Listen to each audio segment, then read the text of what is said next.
Tim Walz is a person, again, who promoted rioters burning down the biggest city in his state. This is a guy who wants to give driver's licenses to illegal aliens. This is a guy who wants to take children away from their parents if those parents don't consent to sex changes for minors. This is a radical human being who comes from the far left wing of the Democrat Party. First thing that you have to do, and the first thing that President Trump will do, is stop the massive inflow of illegal aliens in the first place. You got to stop the bleeding before you can actually fix the problem here. What really bothers me about Tim Walz, it's not even the positions that he's taken, though certainly he has been a far left radical. You know what really bothers me about Tim Walz as a Marine who served his country in uniform? When the United States Marine Corps, when the United States of America asked me to go to Iraq to serve my country, I did it. I did what they asked me to do it, and I did it honorably, and I'm very proud of that service. When Tim Walz was asked by his country to go to Iraq, you know what he did? He dropped out of the Army and allowed his unit to go without him, a fact that he's been criticized for aggressively by a lot of the people that he served with.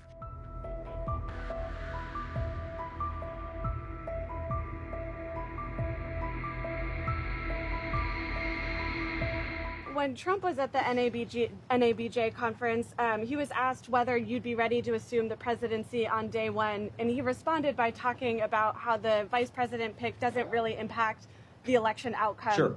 Was that the response that you were hoping for from the former president? Well, what the president has said, and I agree with him, is that most people are voting at the top of the ticket. Now, Tim Walz is a crazy radical, of course. He allowed rioters to burn down Minneapolis, but most people are going to be voting for Kamala Harris or for Donald Trump. I think it was a common sense observation. He said it before I was the pick. He said it after I was the pick, and I think he's absolutely right. Now, I will say that on the vice presidential issue, it's interesting what Tim Walz says about Kamala Harris. Tim Walz is a person, again, who promoted rioters burning down the biggest city in his state. This is a guy who wants to give driver's licenses to illegal aliens. This is a guy who wants to take children away from their parents if those parents don't consent to sex changes for minors. This is a radical human being who comes from the far left wing of the Democrat Party. And what Kamala Harris is telling all of us by selecting Tim Walz is that she bends the knee to the far left of the Democrat Party. She's done it every single time in government. She's done it in who she selected as her VP nominee, and she will do it if the American people give her a promotion to President of the United States. We don't have to guess at what Kamala Harris believes. The fact that she keeps on leaning on the most far left people in the Democrat Party tells us exactly who she is and what she stands for. Sir. You're giving a policy speech on immigration essentially today. What is the plan from the Trump team to execute this mass deportation? What will that look like in the United States? How will you make that happen?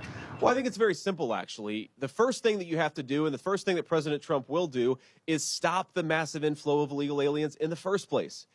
You got to stop the bleeding before you can actually fix the problem here. And we still have thousands of people coming across the border illegally every single day. So the first thing you do, you re-implement deportations, you finish construction of the border wall, and you stop proposing mass amnesty for millions of illegal aliens. That solves the majority of the border problem on day one. President Trump already did it, and he will certainly do it again.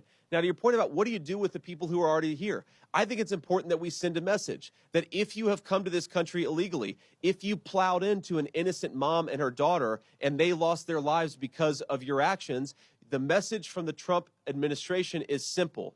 Pack your bags because in 4 months, you're going home. We do not consent to an invasion of this country for millions of people who shouldn't be here, and we are going to deport people. Now, you start with the people who are most dangerous. You start with the most violent criminals. You make it harder for businesses to hire illegal aliens, and you work your way down from there. And I think that's how you solve the problem of the people who are here. But if you're not willing to tell at least some of the people who are in this country illegally that you have to go back, then you don't have a real border policy. And unfortunately, that's what Kamala Harris has given this country. Sir. Last night, Governor Walz suggested that because of your Ivy League education and your Silicon backing your political career, that you yourself are part of the elite. What are your first impressions of them trying to frame you this way to the American public? Well, look, I came from a family where nobody in my family had ever gone to law school.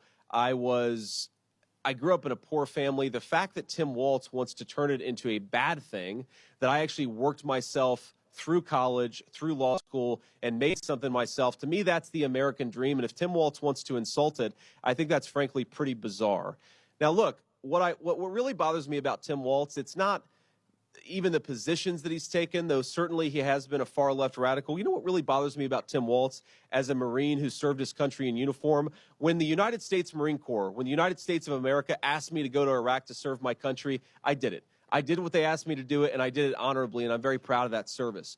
When Tim Walz was asked by his country to go to Iraq, you know what he did? He dropped out of the Army and allowed his unit to go without him, a fact that he's been criticized for aggressively by a lot of the people that he served with. I think it's shameful to prepare your unit to go to Iraq, to make a promise that you're going to follow through, and then to drop out right before you actually have to go.